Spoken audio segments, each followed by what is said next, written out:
कि दूसरी लहर में ही दिल्ली में वेंटिलेटर्स और ऑक्सीजन का संकट हुआ हो। किल्लत पहले भी थी, पर सरकार ने उससे कोई सबक नहीं लिया। अपनों को गंवाने वाली सरकार के मुआवजे की मरहम पर भी सवाल खड़े कर रहे हैं।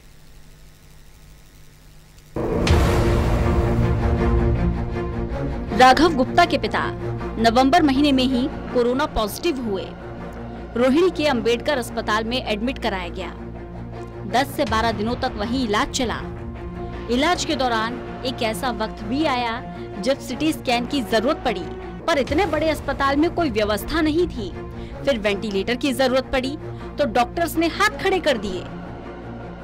7 तारीख की समथिंग कुछ की बात है, घर पे उनकी थोड़ी सी ऑक्सीजन डाउन आने लगी, तो हमने इमरजेंसी नंबर 1075 पे कॉल किया।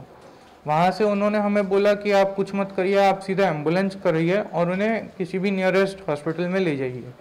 तो हम उनको यहाँ से अम्बेडकर ले गए, बाबा साहिब अम्बेडकर रोहिणी सेक्टर 7 में जो है, हम उनको वहाँ पे ले गए।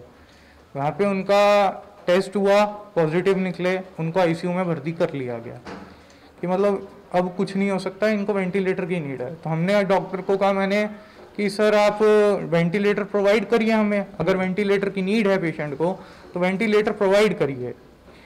तो वेंटिलेटर के लिए उन्होंने साफ मना कर दिया कि सर हमारे पास तो पूरे हॉस्पिटल में जो है हमारे पास 8 वेंटिलेटर हैं और 8 के 8 ऑक्यूपाइड हैं। इतने बड़े हॉस्पिटल में मैं गवर्नमेंट से ये पूछना चाहता हूँ कि इतने बड़े हॉस्पिटल में जो नामी ग्रामी हॉस्पिटल है वहाँ पे सिर्फ 8 वेंटिलेटर है, ये मजाक है क्या? यानी वेंटिलेटर की किल्लत कोई नई बात नहीं है, पहले से ही थी, पर सरकार ने उस पर कोई ध्यान नहीं दिया।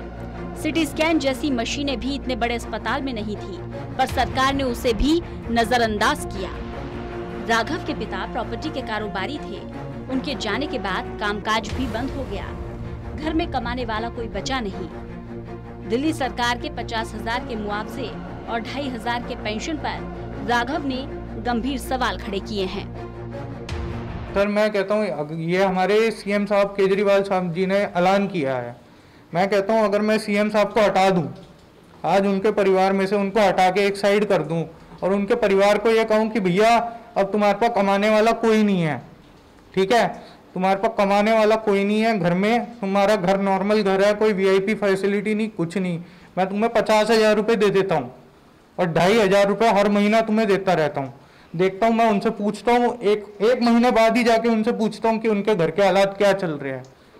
अभी शायद सीएम साहब को नहीं पता कि मेरे घर के हालात क्या चल रहे हैं, उनको नहीं पता। उनको बस उन्होंने ये कह दिया कि हम 50,000 रुपये जो है दे देंगे और 2,500 रुपये महीना। सर 2,500 रुपये महीने का, आज तो 2,500 से ऊपर तो हमारा बिजली के बिल ही आ जाते हैं, जिसमें वो कहते हैं कि हमने 200 यूनिट बिजली फ्री कर रखी है। क्या फ्री कर रखी है? इतने फालतू चार्जेस लेते हैं, सब कुछ लेते हैं हमारे पे। ये तो सर ये जो 50,000 का इन्होंने एक स्टैंप निकाला है, ये एक जो है जले पे नमक छिड़कने वाली बात है। जो लोग मर गए हैं, आज मैं अपने फादर की फोटो देखता हूँ या अपनी सिस्टर की फोटो देखता हूँ, मेरे को पता है मैं कैसे रोता हूँ, पूरी रात भर बैठ के रोता हूँ मैं। राणा प्रताप बाग के ही मनीष के पिता अप्रैल महीने में कोरोना पॉजिटिव हुए। 5 से 6 अस्पतालों के चक्कर काटने के बाद कहीं जाकर बेड नसीब हुआ। सांसों को बचाए रखने के लिए 2,500 रुपए में ऑक्सीजन सिलेंडर खरीदना पड़ा। दवाओं और इंजेक्शन पर भी 2 से 2.5 लाख रुपए खर्च कर दिए, पर जिंदगी नहीं बच पाई। हालात बिगड़ने पर वेंटिलेटर की जरूरत पड़ी, वो नहीं मिला और पिता और बेटे का साथ हमेशा के लिए छूट गया। मनीष कहते हैं सरकार मुआवजा देने के बदले अस्पतालों में सुविधा देती तो आज शायद उनके पिता उनके साथ होते। 50,000 रुपए की घोषणा से ज्यादा अगर ये पैसा इंफ्रास्ट्रक्चर पे, स्वास्थ्य सेवाओं पे लगाते तो शायद मेरे पिताजी आज जिंदा होते। इतना मतलब 14 दिन बिल्कुल मतलब हमारे को इतनी तकलीफ गुजरी है। वो 14 तारीख से 28 तारीख तक उनको हॉस्पिटल नहीं मिला, एक बेड नॉर्मल ऑक्सीजन वाला बेड नहीं मिला और इतने धक्के खाने के बावजूद भी दिल्ली जैसे शहर में हम रह रहे हैं और हमारे को एक बेड नहीं अवेलेबल हो पा रहा था।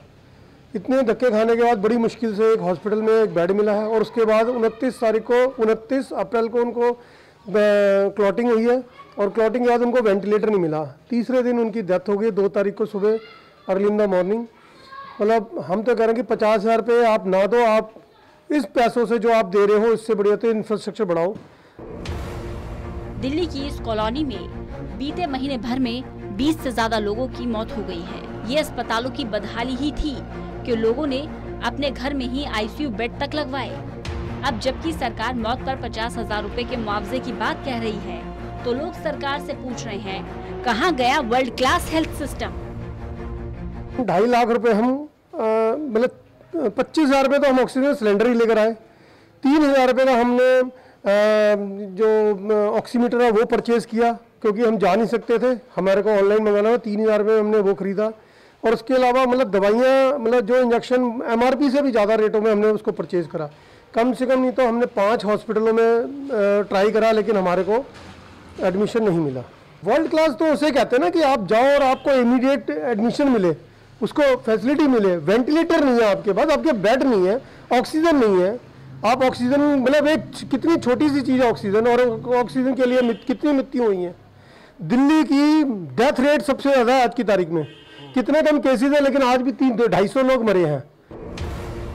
ये सवाल सिर्फ इस कॉलोनी से नहीं, बल्कि हर उस शख्स की जुबान पर है जिन्होंने अपनों को बचाने के लिए लाखों खर्च कर दिए, पर स्वास्थ्य विभाग की बदहाली की वजह से पैसा भी काम नहीं आया। Vishwajeet Jha, total news, Delhi.